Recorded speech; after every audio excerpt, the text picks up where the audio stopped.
जय हिंद साथियों। आशा करता हूँ कि आप लोग ठीक ही होंगे। तो साथियों, आप सबों के लिए बहुत बड़ी वैकेंसी आ चुकी है।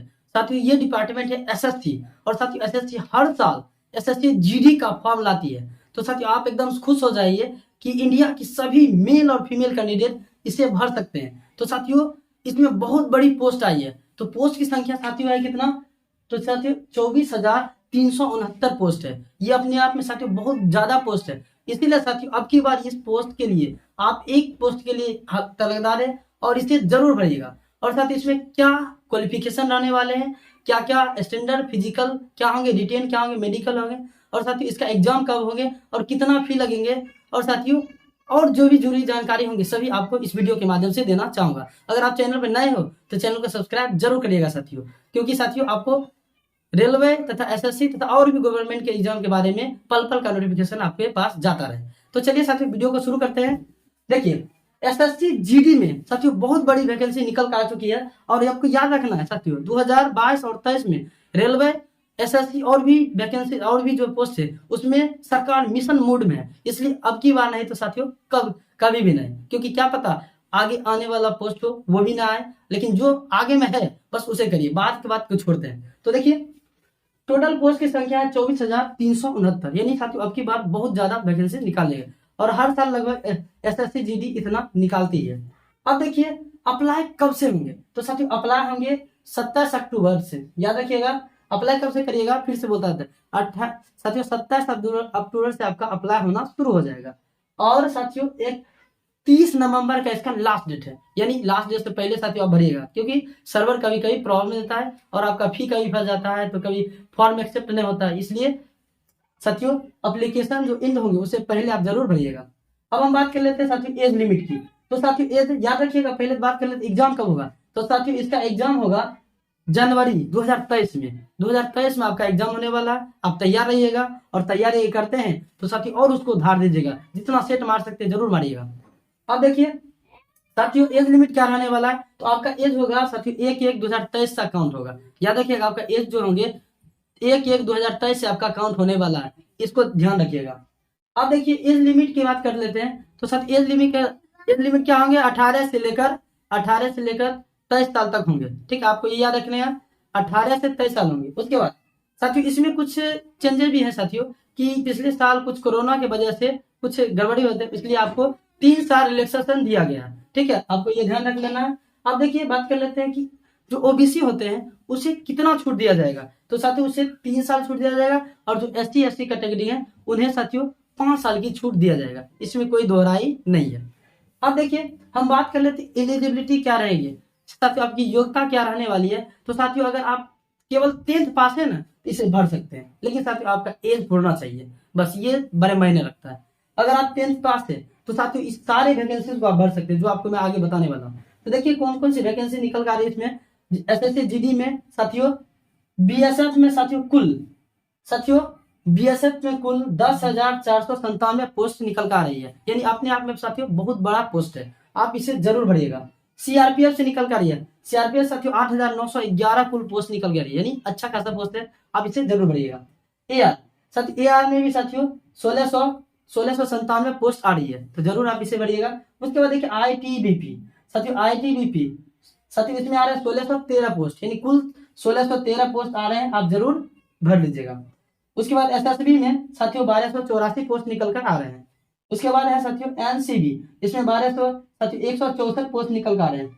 164 मतलब अच्छा खासा है, लेकिन थोड़ा कम है। अब देखिए एसएसएफ में कितना पोस्ट है, 130 पोस्ट निकल रहा है, यानी अच्छा खासा है। उसके बाद सीएसएफ में थोड़ा कम है साथियों, क्योंकि अधिकतर इंडिया के आदमी जो भी कैंडिडेट होते हैं वो सीएसएफ भरना पसंद करते हैं, लेकिन अब की बार पोस्ट इसमें कम रखा गया। लेकिन कोई बात नहीं साथियों, एक वैकेंसी के लिए आप तलब है, बस आप कट ऑफ अगर क्लियर करते हैं तो मान लीजिए कि 95% आपका जॉब सिलेक्शन श्योर हो सकता है। अब देखिए हम बात कर लेते हैं कि इसका सिलेक्शन प्रोसेस किस तरह से रहने वाला है। तो साथियों आपको सबसे पहले तो आपको सीबीटी से गुजरना पड़ेगा, यानी रिटन एग्जाम से आपको गुजरना पड़ेगा। उसके बाद आपका फिजिकल होगा, फिर मेडिकल होगा, फिर आपका डीबी होगा, यानी डॉक्यूमेंट वेरिफिकेशन। ठीक है, तो साथियों अभी से मेरा एक रिक्वेस्ट आप सबों से है कि आप अभी से फिजिकल की तैयारी शुरू कर दीजिए। ठीक है, रनिंग वनिंग जो भी होता है सभी चीज आप फिजिकल के लिए एकदम तैयार अभी से रहिए, ताकि साथियों कोई बर्डन ना हो, कोई कमी ना हो आपके सिलेक्शन में। अब चलिए हम बात कर लेते हैं कि फिजिकल स्टेबिलिटी क्या रहेंगे। तो देखिए साथियों, मेल और फीमेल के लिए अलग अलग हैं।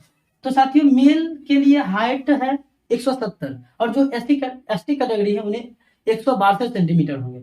और मेल के लिए चेस्ट होंगे साथियों, चेस्ट 80 सेंटीमीटर और एसटी के लिए साथियों 73। लेकिन साथियों आपको फुलाना पड़ेगा 5 सेंटीमीटर, ठीक है, एक्सटेंड करना पड़ेगा। उसके बाद रनिंग आपको, यानी मेल कैंडिडेट 5 किलोमीटर दौड़ेंगे 24 मिनट में, यानी चलिए अब हम बात कर लेते हैं फीमेल के लिए। तो देखिए साथियों, फीमेल में हाइट 157 सेंटीमीटर और जो एसटी कैटेगरी होंगे उन्हें 150 सेंटीमीटर हाइट होंगे। उसके बाद फीमेल में चेस्ट की कोई एलिजिबिलिटी नहीं है। उसके बाद हम बात कर लेते हैं रनिंग की। इसमें रनिंग कुल 1600 मीटर दौड़ना पड़ेगा फीमेल कैंडिडेट को, और टाइमिंग है 8.5 मिनट। 8.5 मिनट में आपको 16 मिनट दौड़ना पड़ेगा। इसलिए अभी से आप प्रैक्टिस शुरू करते हैं, तब उस समय उस मुकाम को आप हासिल कर सकते हैं। क्योंकि साथियों एक दिन में कुछ हासिल नहीं होता है। एग्जाम डेट आएगा, एग्जाम डेट तो है ही देना, लेकिन आप कहिएगा कि जब फॉर्म अप्लाई कर लेंगे उसके बाद शुरू कर, नहीं, अभी से शुरू करिए, ताकि साथियों इस तरह आप पहलवान बन जाएगा दौड़ते दौड़ते कि साथियों आपका एक सिलेक्शन श्योर हो जाए। अब देखिए हम बात कर लेते हैं साथियों इसका सिलेबस क्या रहने वाला है, कि सर आप बताइए कि सिलेबस क्या पढ़े सिलेक्शन हो जाए। लेकिन साथियों अब की बात सिलेबस में कुछ चेंज कर दिया गया। आप साथियों क्या चेंज किया गया, क्वेश्चन की संख्या घटा दिया गया। अब देखिए क्वेश्चन संख्या घटाया गया, कितना है साथियों, कुल क्वेश्चन की संख्या 80 है और मार्क्स कितना है साथियों, पहले साथियों क्वेश्चन की संख्या 100 था और मार्क्स भी साथियों 200 थे। लेकिन अब की बार क्या कर दिया, क्वेश्चन की संख्या घटा दिया गया और 80 क्वेश्चन हो गया। और साथियों एक क्वेश्चन 2 मार्क्स है, एक क्वेश्चन 2 मार्क्स है। और साथियों पहले होता था 1.5 घंटा, अब होता है साथियों 60 मिनट, यानी बहुत ज्यादा कटौती किया गया। साथ साथ साथियों 0.5 का निगेटिव मार्क्स है, यानी निगेटिव से आपको गुजरना पड़ेगा। इसलिए गलती कम करिएगा ताकि आप सिलेक्शन श्योर कर पाइएगा। अब देखिए हम बात करते हैं कि सिलेबस क्या क्या रहने वाला। तो साथियों आपसे रीजनिंग पूछा जाएगा 20 नंबर का, ठीक है, ये तो आपको याद रखना। फिर मैथ पूछा जाएगा 20 नंबर का। फिर जीके और जीएस 20 नंबर से आपको पूछा जाएगा। अब देखिए अब यहाँ पे आपकी इच्छा में पड़ता है कि आप इंग्लिश चूज करते हैं या इंग्लिश। अगर इंग्लिश चूज करते हैं, अगर आता हो चूज करिए, नहीं तो साथियों हम कहते हैं अगर इंग्लिश आपको नहीं आता तो आप हिंदी चूज करिए। और ये भी 20 क्वेश्चन, यानी चारों सेक्शन से 20-20 क्वेश्चन आपसे पूछे जाएंगे। टोटल 80 मार्क के और मार्क्स क्वेश्चन 80 रहेंगे और मार्क्स होंगे 160। अगर साथियों आप इसमें 80 में साथियों अगर 70 प्लस 70 साथियों नहीं तो 65 प्लस करते हैं, आपका सिलेक्शन इसमें किसी ना किसी डिपार्टमेंट में आपका, चाहे सीआरपीएफ में हो, चाहे सीएसएफ में हो, चाहे आईटीबी में, किसी ना किसी साथियों पोस्ट पर आपका सिलेक्शन हो जाएगा। और हम साथियों यही दुआ करते हैं, ठीक है। अब देखिए हम बात कर लेते हैं इसकी सैलरी क्या रहने वाली है। तो साथियों इसकी सैलरी रहने वाली है, जो होते हैं ग्रेड व्रेड पे लगाकर साथियों आपको पहला दिया जाएगा 30,000। लेकिन साथियों शुरुआती होता है 18,000 से और साथियों होता दिया कितना जाता है लास्ट तक 56,000 तक। और साथियों अदर पोस्ट है उसके लिए 21,700 शुरू होते हैं, 69,000 तक खत्म होते हैं। अब देखिए साथियों एक कैंडिडेट को फायदा होता है, जो एनसीसी कर चुके हैं उन्हें जिस तरह से उसको रेट मिला होगा एनसीसी, उसके अनुसार 2%, 3% उन्हें फायदा होता है, यानी 4 नंबर, 5 नंबर, 6 नंबर ज्यादा फायदा दिया जाता है, ठीक है। इसलिए अगर एनसीसी वाले कैंडिडेट हैं इस फॉर्म को जरूर भरेगा, आपको ज्यादा फायदा होने वाला है। अब हम बात कर लेते हैं साथियों एग्जाम सेंटर आपको क्या जाएगा। तो साथियों एसएससी में 3 एग्जाम सेंटर चुने जाते हैं, ठीक है, आपके हिसाब से। आप जो अच्छा पसंद, आपके जो करीब हो उन्हें चुने और अच्छा से एग्जाम देने जाए और अच्छा साथियों क्वालिफिकेशन और अपना एक सीट पक्का करें, क्योंकि साथियों सीट की संख्या बहुत ज्यादा है। और साथियों अब की बार चूक जाइएगा, क्योंकि अब की बार रेलवे जो है मिशन मोड में है, क्योंकि आने वाला कुछ दिनों यानी 2024 में साथियों इलेक्शन है। इसलिए साथियों अब की बार एकदम तैयारी जोर शोर से करिए और अपना एक सिलेक्शन सीट पक्का करिए। तो चलिए साथियों मैं एक को आपको लास्ट में एक क्वेश्चन देता हूं कि बताइए कि हाल ही में ब्रिटेन के प्रधानमंत्री कौन बने हैं, ठीक है। तो चलिए साथियों कमेंट बॉक्स में जवाब जरूर दीजिएगा।